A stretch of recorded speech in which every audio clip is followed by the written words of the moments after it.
Hello, everybody, and welcome to the Coach's Playbook. Last week, we talked about what makes a great trader. This week, we're going to spin it backwards and talk about what makes, a not so great trader, or what's going to make you the things we see people struggle with and that are consistently things that new traders and even experienced traders struggle with that keeps them from becoming a great trader. Before we do that, I have two important announcements. First is that I got my hair cut since the last time, so that's a huge weight off my head. And Dan, you also want to give a shout out to a couple of traders who are being great traders today. Absolutely. So we have two guys right now. They're both in between the NASDAQ and the S&P. Daniel F., he's up $2,498. And Simon M., currently in a trade right now, up $2,954 as we speak. If he doesn't know that we're jinxing his trade, does it still happen? Is it like a tree falling in the woods? So I think it's something like that.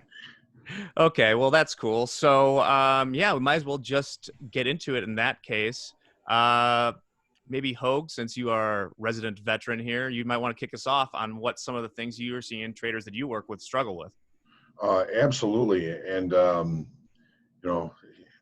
do have lots of experience at this, and a lot of that experience is actually time being a bad trader. So we all have our moments, and hopefully we grow over time. But the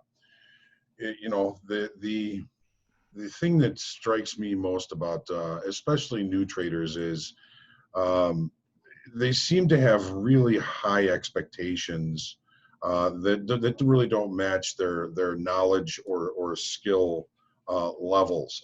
People think that they're going to come into trading and they're going to make a boatload of money, and it's easy because all I have to do is point and click. And if they're lucky enough to make some money at the very beginning, it's going to be difficult for them to hold on to it, because I think there's a lot that people don't know that they don't even know. As far as my experience as a trader, usually I'm going to fall into probably a pullback or a down draw anytime I lose humility, anytime I start to think that I'm God's gift to trading, that I don't have to do the work anymore, that I don't have to do the homework, anything like that. I'm usually pretty confident, if I feel that way, that there's going to be danger at the door and maybe I should take some time off. Yeah. So, there's lots of ways to be a bad trader, and that's just really a couple of them. Just losing trades doesn't necessarily make you a bad trader. You can have a good process and have a losing trade, and it doesn't mean that you're a bad trader. Although a lot of folks, I think, tend to personalize the losses, but if you've got a consistent lens and you bring consistency to the market, you're on your way to becoming a good trader. Just a couple of thoughts off the top of my head, and I do tend to ramble sometimes. I apologize. Oh no, that's why I keep on trying to interrupt you there at the end. The dog's asleep as we speak. Yeah. Well, I think you brought up a good point about the expectations, and when I make this comparison here, keep in mind I'm not comparing new traders to children, but if you go to any elementary school in the United States and you ask at least the boys or whatever, what are you going to be when you grow up? The percent that say I'm going to be in the MLB, NBA, NHL, Premier League soccer, it would be the whole world would be just one giant sports league all the time. And people don't sometimes recognize, even though they're wiser, it's pretty easy to notice that you're not going to become a pitcher in like Major League Baseball. But I think sometimes when people get into trading, they don't realize how much effort and skill it takes to be where they want to be. They want to be a six-figure a year trader. Okay, that's a noble pursuit, but man, it's going to take a lot of work to get there. Right, Jack, that's a great point. You think about it. When people start a career, say they just graduated college, they're 21, 22 years old, chances are they're not making that six-figure salary that they hope to make one day doing that job. It takes years of experience, years understanding the role, to continue to kind of grow and work your way to that point. I see a lot of traders, they come into this and their goal is to end up replacing their current salary and their current income because they want to make trading a full-time job. I love that. I think that's awesome, and I hope they all do. But it's a matter of recognizing that, look, it took me 12 years in this position at this job to kind of get to where I'm at right now financially. Trading, maybe it's not going to take you 12 years to get there, but you have to recognize it's not going to just happen. You can't come in and go, well, I make $150,000 a year doing my job that I've been doing for 13 years and trading, and I'm going to bet at this for 2 years. I expect to make 150 grand. It's just not going to work. And I think that's where one of the biggest hurdles I see traders struggle with is they come in. I think there's this discord between confidence and cockiness. I talk to these traders, and all the time I'll hear them say, well, it's going to be easy. I'll be just fine. Once I make that first 20 grand, I'll start taking some money. I'll get there pretty quickly. It's not going to be too difficult. And I think that's where you're overlapping too much confidence to that cockiness level. And if you can just say, look, I've created a strategy that works really well, you can focus on that. That goes back to what I said last week. I still think like the most important thing is process over profits. Focus on our process, and the profits will come. So JD, I'll kick it over to you. So that's sort of a big macro one we went over there. And I think we can also get into more of the micro of things that once you get into the actual trading that people do that really produces struggles. And I'm torn between whether I want to start with over trading or not looking objectively at profits and losses. So I'll start with the profits and losses and say that I think one thing people struggle with is they treat losing money differently than making money and cannot keep the same mindset, whether they're up and like it's hard to let trades run because that takes a lot of discipline versus being down and trying to double down and just fearing that. So JD, do either of those topics seem like something you'd want to discuss? Sure. Actually, about an hour ago, I was going over some notes, coming up with some talking points, and my mind just kept drifting to this story. It's an anecdote, obviously, about the old trading days, but everything that you guys mentioned so far has a point in this story. There was a guy, he was a 5-year treasury note trader on the floor at the Chicago Board of Trade. I won't say his name, he might be watching. But he was a good trader. Name drop. He wasn't a mega gazillionaire guy, he was a 5-10 lot trader, made a decent living.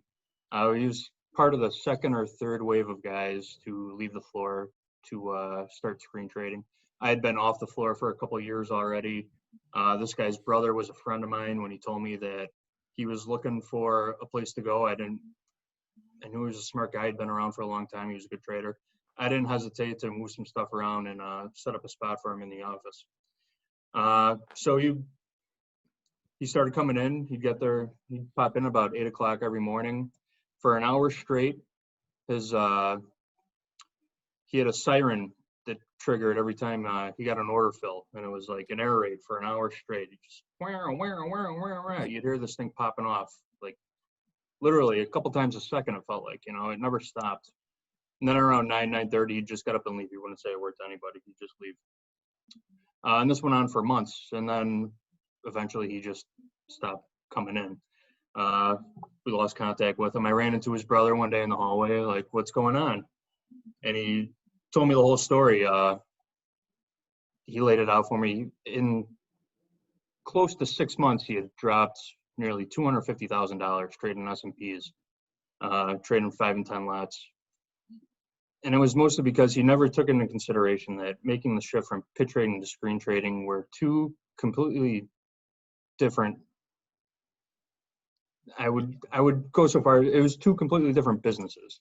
His ego wouldn't let him consider learning how to trade again. He couldn't process the fact that the way he was trading before is not the way he should be trading now. He didn't think to put the time in to learn a new skill.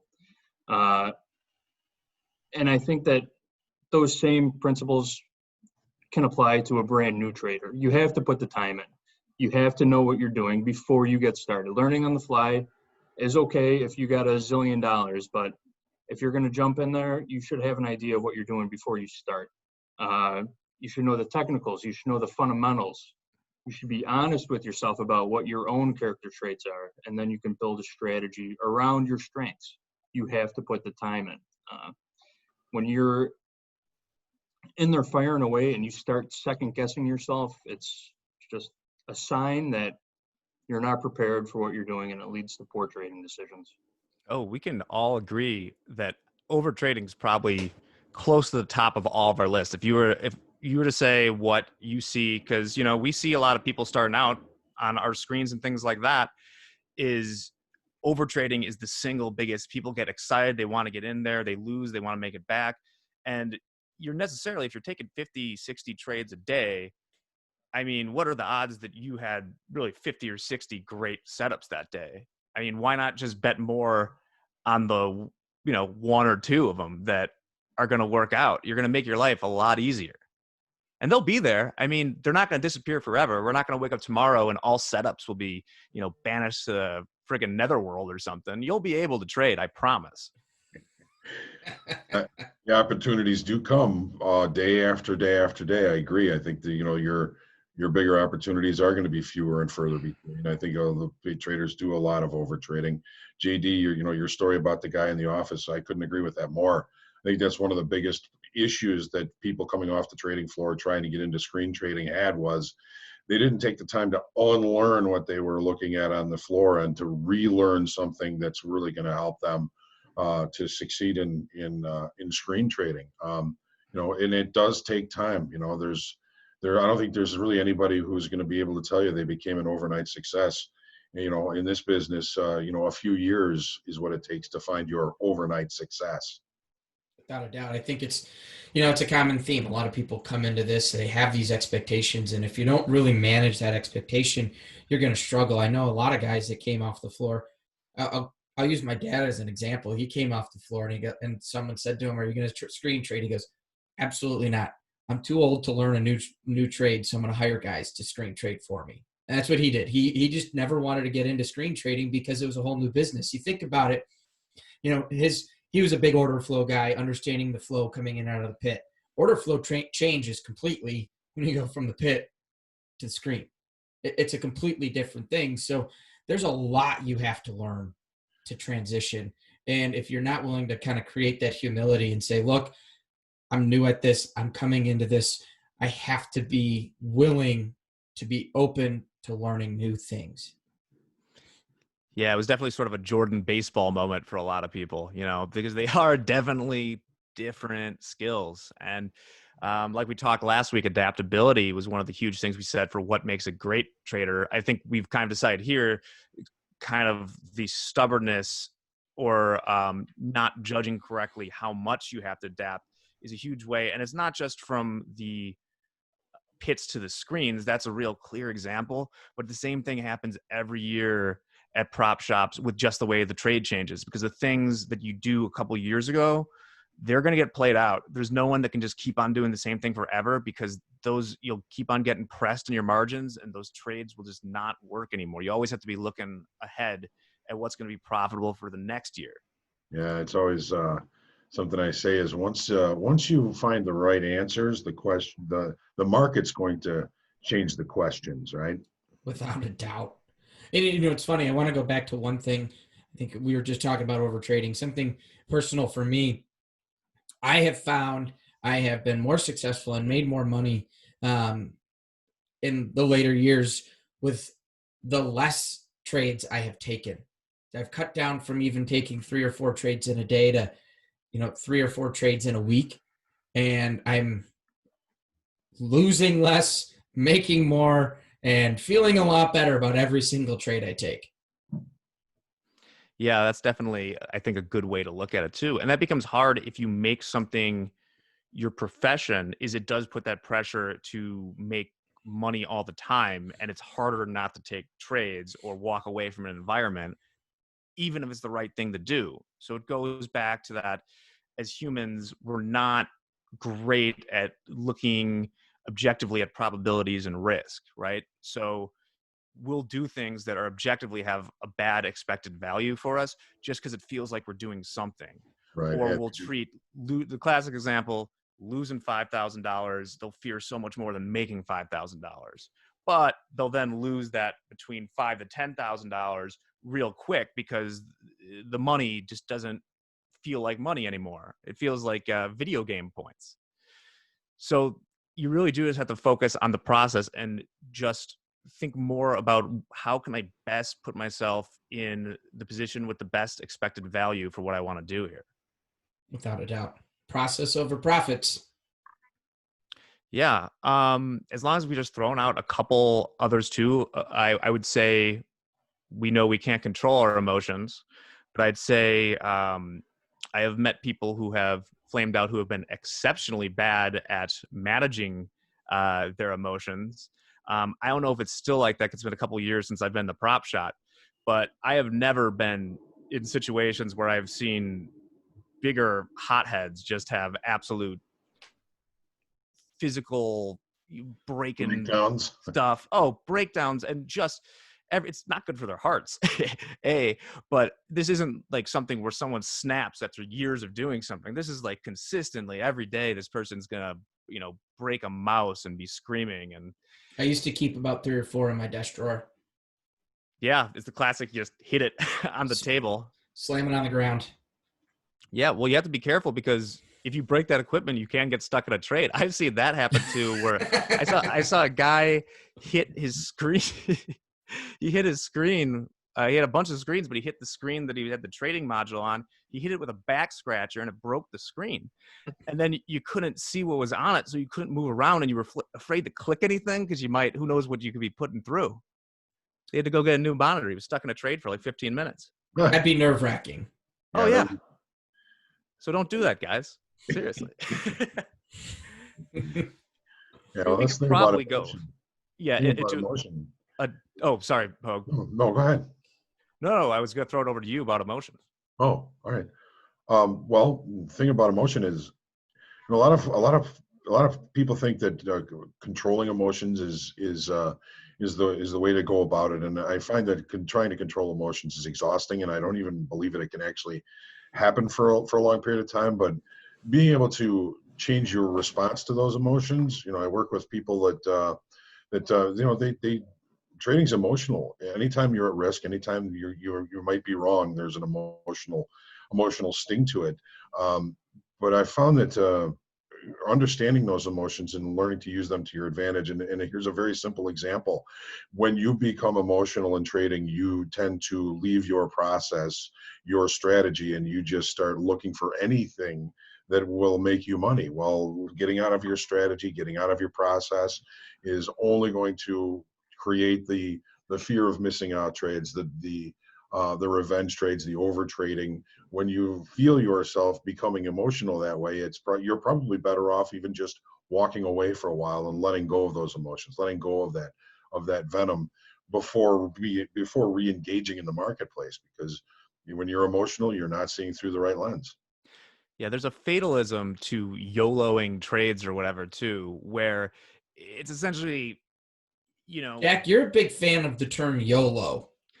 YOLOing trades, just because it's become sort of something people say now to involve trades. I mean, like in the current retail environment, probably more like options than futures. You see these poor people, just like poor souls, I'll say, just out there, making YOLO. YOLO. Let's get those Apple 600 calls, YOLO. But I think that there's what I was talking about, like the fatalism with that's just like giving up and doing it in a slightly sexier way almost. I mean, what you're really doing when you're doing something like that, when you're revenge trading or YOLOing a trade, is you're kind of just giving up and saying that like you're giving up on your process and then being like, I don't even care anymore. So that's kind of cool. But I mean, different strokes for different folks, but I think that that's really just not a healthy way certainly not a good way to manage risk. It's almost like sabotage, self-sabotage when you just give up. Yeah, self-destruction. That's a big thing that, I'm sure you've seen it, Hogue, among people that left the floor and stuff like that, or even the story Sure. JD told is, it's really easy to self-destruct. You have to make sure that you just don't get to that point or recognize when you're heading that direction. Absolutely. You see it, it's a common thing. When it starts to go against, it becomes easier to take that loss. And it's a matter of, and it kind of goes back, Jack, we did the podcast with Dr. Menaker and we kind of finished up. Jack and you and I were sitting there. We chatted with him for another 10 or 15 minutes. And we talked about this concept of feelings versus emotion. Like, you're going to have an emotional reaction. Like John just said, you can't change that. It's in your nature. It is who you are, but you can adjust how you feel that emotion. You can adjust the feelings within that. And if you can start to teach yourself that and say, look, it's going to be a lot easier to recover a loss of $500 than it is of $2,000. And if you can start to recognize that within yourself and within your trading over time, it's not going to happen right away. And that's something I've told a lot of traders. These things don't happen overnight. You're not going to be able to adjust right away. You're not going to be able to go from risking 2 to make 1 to risking 1 to make 2. It's not easy. You have to do things little by little. And I've always told traders, if you're losing on average $1,000 a day and you only want to lose 500 in a day, to cut it down to 500 is going to be really hard. So do it little by little when you're in a simulated environment and say, look, you know what? This week I'm going to bring that loss. Instead of 1,000, I'm going to bring it down to 850. And if you can kind of start to teach yourself little by little, it's going to get really easy to get down to that 500 over time, as opposed to the losses you're going to accrue because you break that 500 mark. If that was where you jump to right away, if that's what you jump right to it and you lose 500, whatever, it's not a big deal. I'm used to losing 1,000 anyhow. And it just becomes habit. And you have to adjust our habits slowly, but very slowly and over time. It's an expensive habit. It is. Among the most expensive. Well, I think we could probably tell stories of people imploding all day, but I think that's a good place to leave it with some psychology there, Dan. And JD whiffed on finding the quote today. So we'll see if Dan, were you able to find a quote for us? Yes, I do. Wayne, I'm going to butcher his last name, Huizenga. I like this one a lot. Some people dream of success while other people get up in the morning and make it happen. That's a good way to put it. A quote just come to me too. I used this in a couple blogs the last few weeks. It came from a funded trader, Aaron P. Said, if you learn from your mistakes, after a while, you will know 1,000 ways not to lose money. And that one really hit home with me, and I keep repeating it. And I just thought it was a great one. That is a good one. Well, that's great. Well, I think we'll sign off for this episode of the Coach's Playbook for this week. Ho, do you want to give us our ceremonial sign-off? Oh, of course. Good luck to everybody. Get out there and profit. Trade well. We'll see you guys next week. Have a good one.